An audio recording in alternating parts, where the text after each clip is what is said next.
जय माँ प्रकृति। माँ प्रकृति की सभी संतानों को मेरा प्रणाम।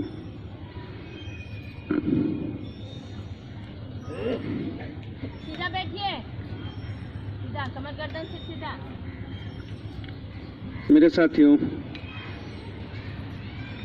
जब से योग कक्षा शुरू हुई है, हम लोग रोज एक नारा लगाते हैं, हम सुधरेंगे जग सुधरेगा। हम सुधरेंगे जग सुधरेगा। तो क्या अपने मन में झांक कर देखें, क्या हम अपने आप को सुधारने की प्रक्रिया में लगे हैं? और लगे हैं तो कितना सुधार पाए हैं खुद को, इसको जांचें। कुछ दिनों से चर्चा हो रही थी, चाय कितना नुकसानदेह है, फिर भी यहाँ पे बहुत सारे भाई या बहन फिर भी चाय का मोह नहीं त्याग पाए। तो फिर ऐसा झूठा नारा लगाने से क्या फायदा? आशीष सीधा बैठो, कमर सबकी सीधी रहनी चाहिए। हम अपने आप में सुधार की प्रक्रिया को हाथ से करना है। शुरू करें, तभी जानेंगे जीवन का असली आनंद होता क्या है। आप लाख योग कर लें, लाख अच्छी अच्छी बातें सुन लें, लेकिन उसको अगर अमल में नहीं लाएं तो कोई फायदा नहीं। करो बेटा, बहुत अच्छा। कुछ माताएं यहाँ बता रही थी कि भाई हम तो यहाँ से योग करके जाते हैं, कुछ नहीं लेते हैं, 12 बजे 11 बजे जाकर एक कप चाय पीते हैं, उसके बाद दिन की शुरुआत करते हैं। कोई फायदा नहीं होगा, कोई भी असर नहीं होगा। तो कृपया कर इसको ना करें, चाय का मोह को त्यागें। कुछ लोग बोलते हैं कि मुझसे आदत ये छूटती नहीं है। जब लोग बोलते हैं कि आदत लग गई है, ये छूटती नहीं, तो मैं ये कहता हूँ कि भगवान ने ये आपको अद्भुत गुण दिया है। आप बहुत ही सौभाग्यशाली हो कि जो आपको आदत लग जाती है वो जल्दी छूटती नहीं। ऐसा गुण दिया है भगवान ने आपको, तो आप अच्छी आदत लगाओ ना। अच्छी आदत ऐसा शामिल कर लो कि उसके बिना रह ही नहीं सके। आप अच्छी आदत लगाओ, गलत आदतों को पकड़ कर रखे रहना कहाँ तक उचित है।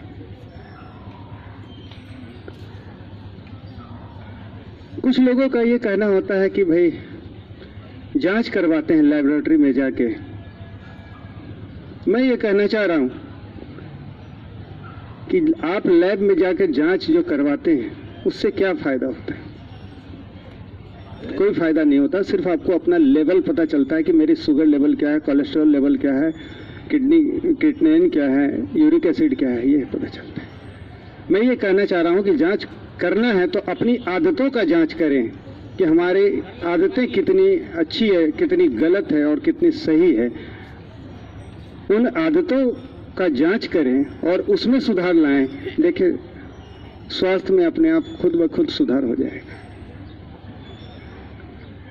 यह सभी लोग जानते हैं कि सुबह उठना बहुत अच्छी बात है, सूर्योदय के पहले उठना बहुत अच्छी बात है। सब लोगों को पता है, ऐसा कोई भी नहीं है जिनको पता नहीं होगा, लेकिन फिर भी नहीं उठते। सुबह टहलना बहुत अच्छी बात है, योग करना बहुत अच्छी बात है, लेकिन फिर भी लोग नहीं करते। तो सिर्फ जानने से नहीं होगा, आप उसको अमल में लाएं।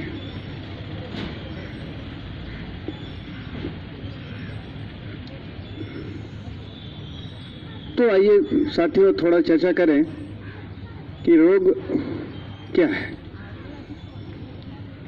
आमतौर पर रोग होते हैं तो दो क्रियाएं होती हैं, या तो हमारे शरीर से कुछ निकलता है या हमारे शरीर में रुक जाता है। हमारे शरीर से जो निकलता है, जैसे उल्टी होती है, दस्त लगते हैं, बुखार होता है, इसमें निकलता ही है। तो क्या ये जो उल्टी होता है तो क्या अच्छा माल निकलता है या बाहर खराब माल निकलता है? शरीर से खराब ही निकलता है ना। कुछ लोग ऐसे होते हैं जिसमें शरीर में रुकता है, जैसे आर्टरी ब्लॉकेज होती है, कोलेस्ट्रॉल जम जाता है, यूरिक एसिड हो जाता है, यूरिक एसिड जम जाते हैं, थायराइड हो जाता है, शरीर में कुछ रुक सा जाता है। तो जो रुक रहा है, कोलेस्ट्रॉल जम रहा है, शरीर में जम रहा है, ये अच्छा माल है या खराब माल है? खराब ही है। तो जो निकल रहा है वो भी खराब, जो रुक रहा है वो भी खराब।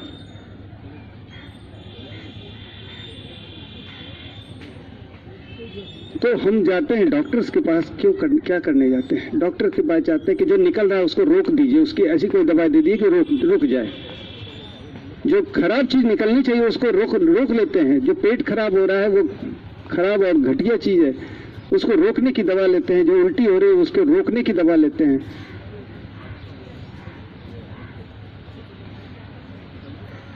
जो निकल रहा है उसको निकलने दीजिए, एक सीमा है, वो निकल जाएगा, वो फिर आप बिल्कुल स्वस्थ हो जाएंगे।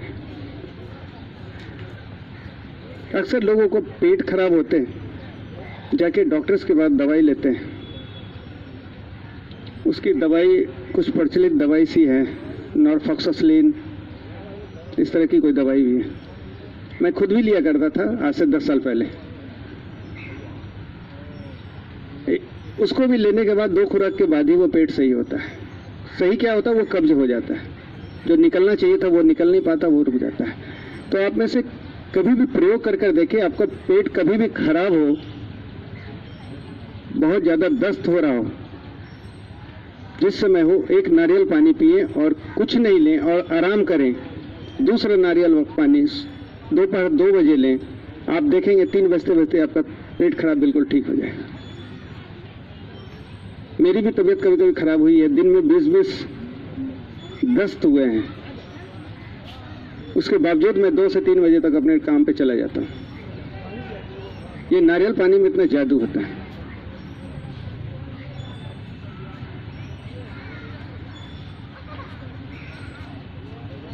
एक बात और कहना चाह रहा था मैं। अभी हम लोग गाजर खाते हैं तो अगर 1 किलो गाजर दिया जाए तो क्या खा सकते हैं क्या? हमें नहीं लगता कि कोई खा सकता है। यहाँ पर बहुत जोर लगाएंगे तो भी आधा किलो से ज्यादा नहीं खाएंगे। हमारी माताएं उस गाजर को क्या करती हैं? 1 किलो गाजर को लाकर घर में घिस के उसमें खोआ डालती हैं, उसमें घी डाला जाता है, चीनी डाला जाता है और ड्राई फ्रूट्स डालते हैं। उसका हलवा बनता है। उस 1 किलो गाजर के हलवे को कोई भी आदमी खा सकता है, आराम से खा लेगा। वो 200-250 ग्राम बनेगा, वो खा लेगा। उस गाजर के हलवे को खाने से मिलता क्या है? क्यों खाते हैं?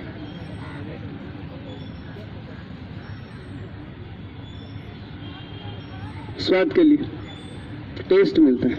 किस चीज का टेस्ट मिलता है? गाजर का, चीनी का, क्या, किस चीज का? मन का टेस्ट।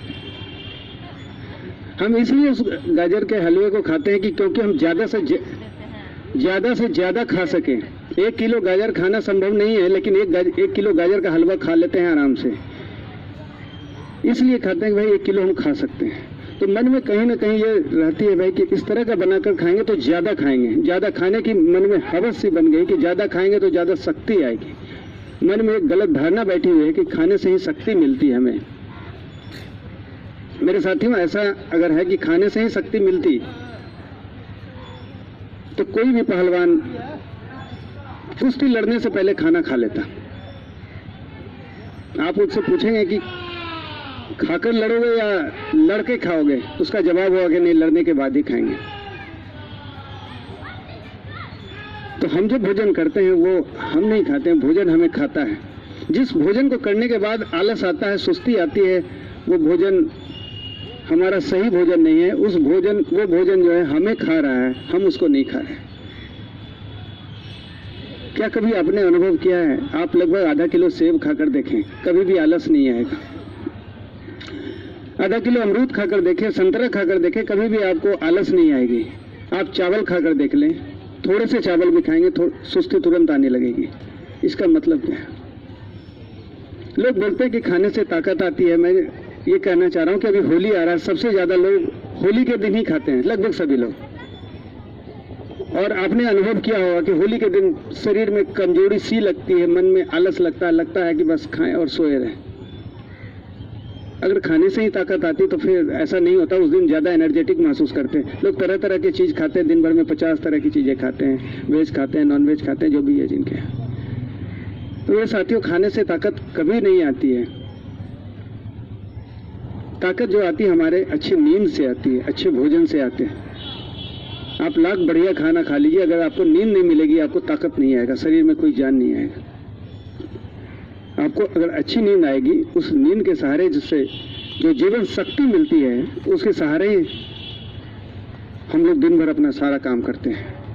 आपको अगर नींद बढ़िया नहीं आए तो आप कोई काम नहीं कर सकते।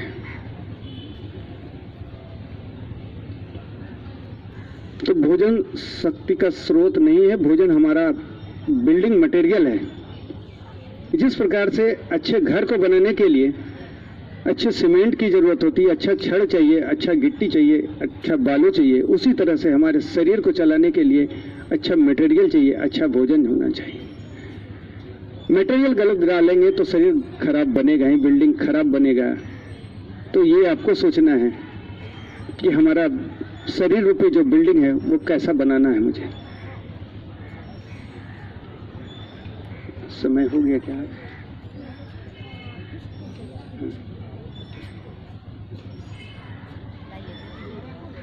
तो इन्हीं बातों के साथ मैं आज की चर्चा को विराम देना चाहता हूं।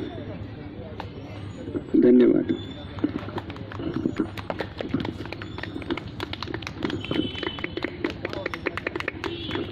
धन्यवाद रवि भैया।